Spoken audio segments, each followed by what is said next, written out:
Welcome! Hey guys, welcome to Nikao Youth. We're so excited that you're joining us tonight. We hope you're having a great spring break from wherever you're watching. Put it in the comments. Let us know where you're watching from. We hope you guys are having a good time. And tonight we're so excited. We have Minister Nzinga and Minister Megan with us. What's up, y'all?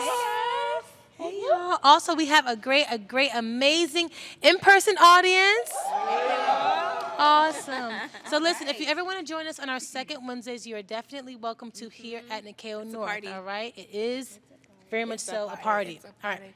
So just one quick announcement. Oh, I didn't see my friends were partying. I'm sorry. One quick announcement. If you haven't already opted into our text messages, go ahead and text youth YOUTH to 980-332-5155 just to make sure you stay connected and locked in for the months. Okay. So tonight we're going to kind of continue what we did last week. Minister Megan gave us a great word about worship. It was so good. It was so good about being free to worship. And so tonight we're just going to kind of talk about that a little bit and just have some discussion questions. And these questions are for you guys too. Feel free to put in the comments if you have some thoughts. If you even have some of your own questions, we'll be in the comments as well after this, kind of just answering those questions and talking together. Okay?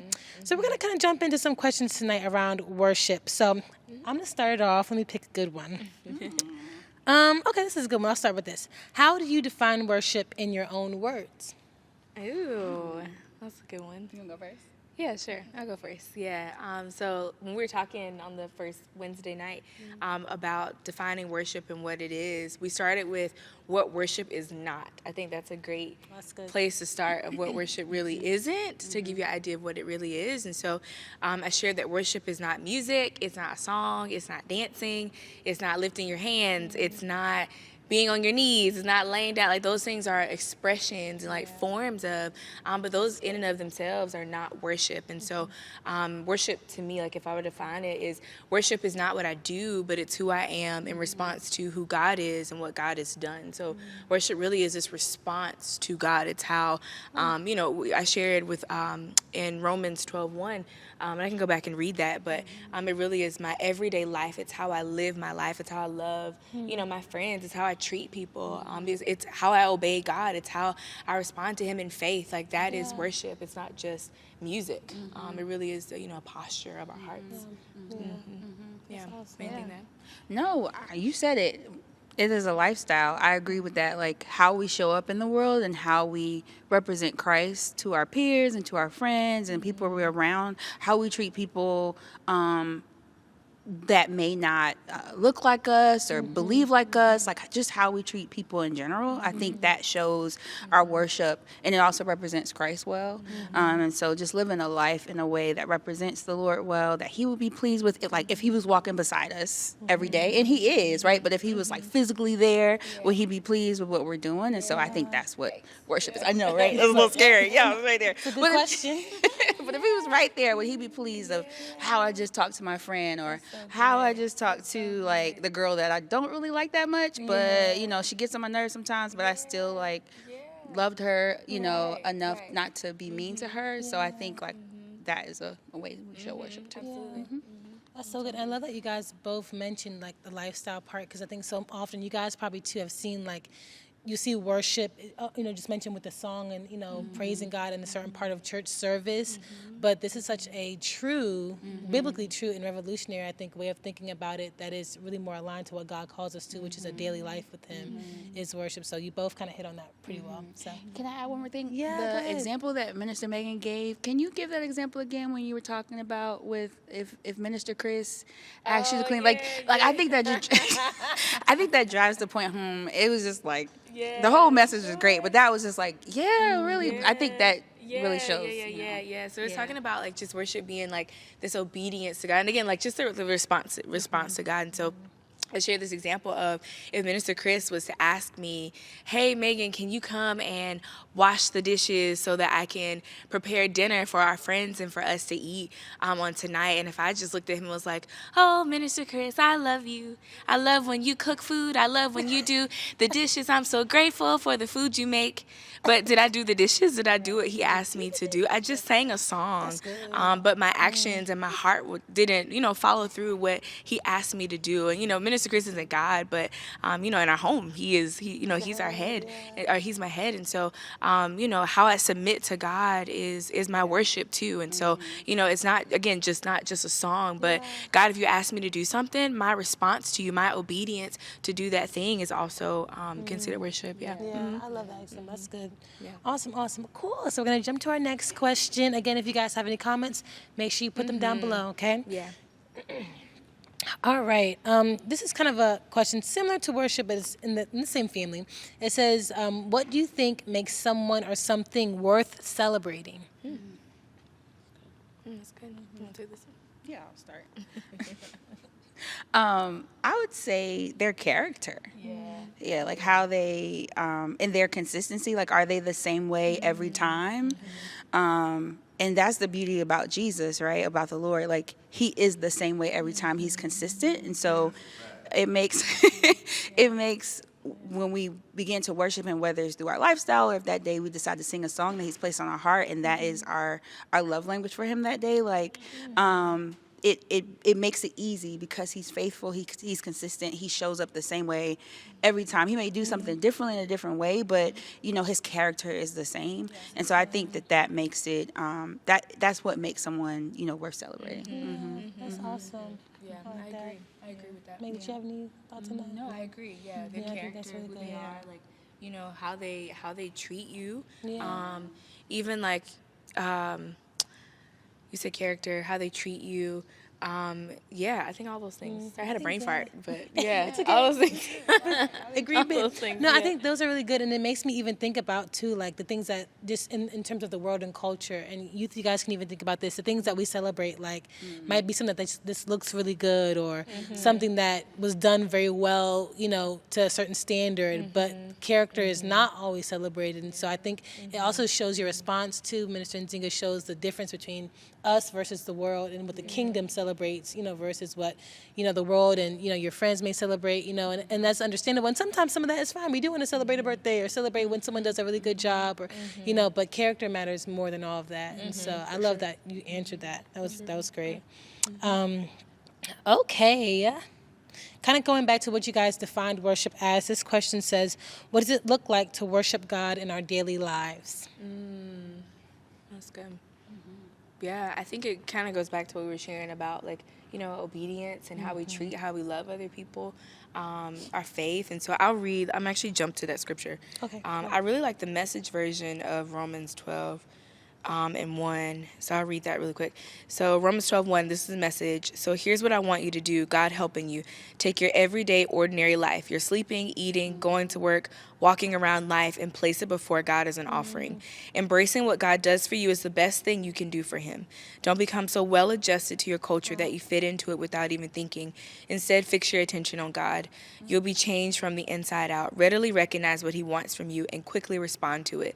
Unlike the culture around you, always dragging you down to its level of immaturity, God brings out the best of you and develops well-formed maturity in you. So, yeah, it's your everyday, your ordinary living. You're going and you're coming. Yeah. Yeah, anything you would have to add? Yeah. I like that version of that Yeah, too. yeah, it makes it so clear. plain. It does. It makes it so I'm not plain. gonna lie, I love me a Message version. Yeah, I ain't listen, gonna- but I know. See, for that reason right there, that's preach by itself. It's so good. I know. Yeah, the message So is good. great. Awesome. Okay, let's pivot to the But next yeah. question. Okay, similar to the celebration, it says, why do you think it is easier to celebrate at a concert or a sporting event than it is to celebrate God? And for we're assuming that, you know, for us it may be easy to celebrate God, but for some people that's actually hard for them. And so the question is kind of getting at that. Why does that seem hard for some people? I would say I think for some people it could be that's considered or perceived the cool thing, right? That is what will either make me look cool or makes me seem like I'm in the know of the trendy things. So if I'm celebrating at a concert versus if you see me worshiping, it's not perceived as cool. And so the need to be included or feel validated or wanted, right? Like that, sometimes that peer pressure makes, you know, people not want to or do the other. Yeah. Yeah, I also think, like, just to add to that, like, when you're at a concert or at a football game, like, you can see it happening. Like, you can see physically, like, the players running with the ball. You can see when the shot is, like, made. But, like, you know, God, we can't necessarily see God. And so I wonder how many people, or even youth, you guys can hop in the chat and just, like, you know, how can I celebrate? Like, you know, I can't see him. Like, you know, I know the wind's blowing and the sun is shining and the moon is coming up. Like, I know God, but, like, I can't see that, you know, in my life in that way until you're taught how God is moving and how God speaks, you know. But to just celebrate, I think it could be also is not something you can necessarily, you know, I can't see God. You know, how is God moving? How do I celebrate, you know, celebrate that? But I could see that as a reason why as well. Yeah, and I think that question is kind of just getting at the heart of understanding, because it's important for us, you know, for us who we love to celebrate and worship God. And if you're someone who's watching this and you're like, hey, it actually is hard for me to celebrate God sometimes, you know, it's important that we all are able to understand each other and what's at the root of the reason why, so that we can get back to the heart of God and worship Him. So I love that you guys thought about that. Yeah, and there's like I think also there's like growth in that too, right? So I remember when I was going to church and I was younger and I first got saved, like I was afraid to raise my hands like in worship or like at church. I would think, okay, what is my neighbor beside me gonna say? Like, is she gonna think this girl is weird? Like, we're all here for the same reason, to worship Jesus. But I was so nervous, like, what are they gonna think? This is like you were saying, not that it's lame. Worshiping God is not lame, but the enemy and society and culture makes you think like, you know, worship in church, like this is just not a cool thing to do, or it's not a popular thing to do. And so I was so focused on like, if I raise my hands too high, do I look weird? I was so awkward. I was just like, just worship, like what in the world, what's going on? But it took me time. Like, you guys see me bouncing around on stage now, but it took time for that. It took growth and understanding. It took developing my love and cultivating a love for the Lord, and understanding who He was and what He had done for me. I think understand, like you were saying, like your understanding, like it really unlocked, like David said, I'll become even more undignified than this. Like, God, I will streak across the place if that's what you tell me to do. I probably would not. I hope you don't tell me to do it. That don't sound like it's in decency and order. But, you know, I would. But, you know, I think there's like growth and there's levels to that, you know. But, yeah, I didn't start at a place where I was just like, whoo, completely sold out. It was a low little, okay, I'm just going to hold it here and hope nobody looks at me. Like, you know. So I think it took time and understanding and developing a relationship with God. That's good. Yeah. As you were talking, I was thinking about, you know, there may be some people that get caught up in the action and that limits them. And it's like, I have to hold my arms perfectly like this, or, you know, or I have to jump across the stage. And I think there's good, like there's levels to it, like you said, but if this is where you want to be, like God accepts that. Like God accepts how we worship. And it's so freeing, I think, when we realize that it's not about what we do.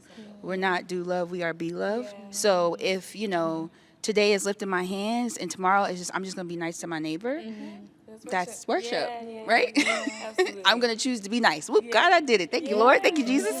I did it. So, yeah. So it's freeing when it's like there is no, like, checkbox way of worshiping. It is just, right, I raised my hands today, I sang today, but it's just like, oh, my life, or, you know, how that is worship. So that can free you too. Yeah. That's my life. Yeah. So good. Don't be in church, you know, doing all the boxes like you said. Yeah. But then you get out of here and you treat people ugly. You're not kind. You're not generous. You don't give. Like, it doesn't. It doesn't add up. The math ain't mathin'. It's not because God looks at the heart. Yeah, He does. It's really He good. does. Awesome. So we're gonna pivot. We have two more Did someone say questions. that? Worshiping. Worshiping. I like That'll that. preach by itself. That should be like a hashtag or something. Right. I like it. Because what is it then? You know, what is it? Okay, another question. We have two more. This one says, can we worship God and worship other things too? Ooh. And why? Or why not? Oh, yeah, go for it. I would say no, because I think when we say worship, like that thing that you worship becomes an idol, and we're not supposed to put anything above God, right? Yeah. So God is supposed to be at the top above everything. And so when we worship is such a strong word too, like that is where your heart is, right? So I would say we shouldn't worship other things. You know, we should really worship the Lord, try to worship God. That's good. Yeah. And I'll just add to that too, like, because I know we talked about celebration and stuff. Worship and celebration, while worship is a form of celebration, you can celebrate and it's not necessarily worship. So that's just to free someone too. Like if you're watching it, you're like, oh well, I can't go to the sporting game and cheer. No. Go to the Please, game. please cheer for your team, Please even go if to they the lose. game. If that's your team, that's your business, you know. But worship is if we take celebration and multiply it times infinity. Worship is the highest form of celebration, and it's only reserved for God. Yeah, and so just be mindful that we can, of course, celebrate each other and different things, but worship is, we can definitely not worship God and others, because like Minister Nzinga said, it becomes an idol, and we can only worship one thing at a time. Only one, so that's good. But it's really scary, like if you think about, like the line is so thin. Like the line is so thin. So the word worship comes from an old English word, worthship. So what you attribute value and give worth to, it's like you're worshiping that thing. And so like I like cool sneakers. I give value to having nice shoes. Do I worship that? I don't know. I could get into the fine line of, I want to make sure my shoes are clean. I have I want to present well to the world. But like, I don't want to, you don't want to tread that line of like, now I've made looking good and being presentable like an idol, but you could, I think it's possible. You could worship other stuff. But the word does tell us, the Bible does tell us, that we should worship no other gods. There'll be no other gods before me. And so I think it's just, make sure our posture, our motives are right with that.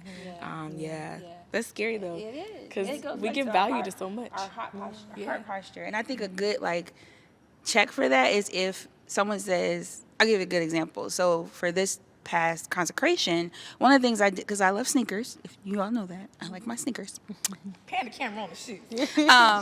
But so one of the things that the Lord asked me to give up was buying sneakers, right? And so the question was, in that moment, what did my heart say? Like, I was like, Lord, oh no. And if it had done that, then that's a sign that it was an idol, right? Like, absolutely. So it was kind of like, okay, Lord, like it ain't that serious. But then he was like, no, is it that serious though? No, can you give it up? And so I think, we're not talking about consecration, we're talking about worship specifically, but like I think that it's an opportunity, like we put things before the Lord and do a heart check. Like, Lord, is this becoming, a lot, Am I worshiping social media, or can I take a break from it, or a friend, or anything like that? So it definitely is a thin line. But I love what you said about the heart posture and like just checking in with God about where you are. Like just having a temperature check is so is so necessary and so important to know. Like, okay, God, like I really do.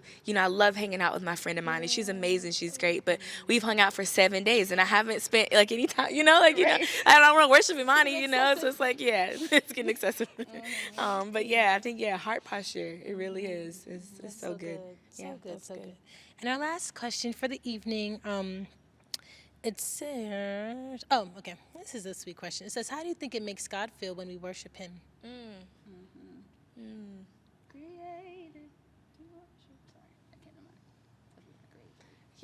No, but that's a good point, because like, how must the Creator feel when the people he created to worship him? Like, it's like, I'm sure it blesses him. But I think it blesses him when we worship him like in faith, like we're responding to him in faith, and we're coming to him with like the right motives, and it's not just like empty, like our posture is right. Like I don't know. I think it would bless his heart. If I had to imagine, it's not like this empty praise, but God, I'm living my life like God. I think also coming into worship with like, God, what your will is, like what do you want? I feel like it blesses him when we're like, here I am, I'm a vessel, Lord, I'm empty. Whatever your will is, whatever your way is, God, like I'm responding to you in faith, and I'm just adoring, love, lavishing on you. I think it would bless him, if it, in a pure way. It would bless him. No, I agree. Like a proud dad, a proud father. It's like, oh, look at my children doing that. So, I think he would be very proud. He feels proud. I think it pleases him too, because in that posture of worship, we're able to free ourselves to experience his love so much more. And so I think there's even it can't be a fulfillment, because God he is who he is already, but I think there's a beauty in the pleasure, the pleasing that happens when he's able to put his love in places that we're opening up for him to do through worship. Yeah. Because he has all these things stored up for us. Yeah. Worship allows us to open ourselves up to receive those things. So I think that definitely brings pleasure to him to be able to love us. The way he really, really has created us to be loved. Right. So good. Yeah. I think that's good too. So this was really fun, ladies. Yeah, it was fun.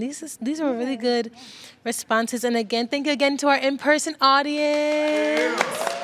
You guys are great. Great. Okay. Also, one more reminder, just guys, if you had any questions about any of that or any comments, do drop them below. Share this with a friend.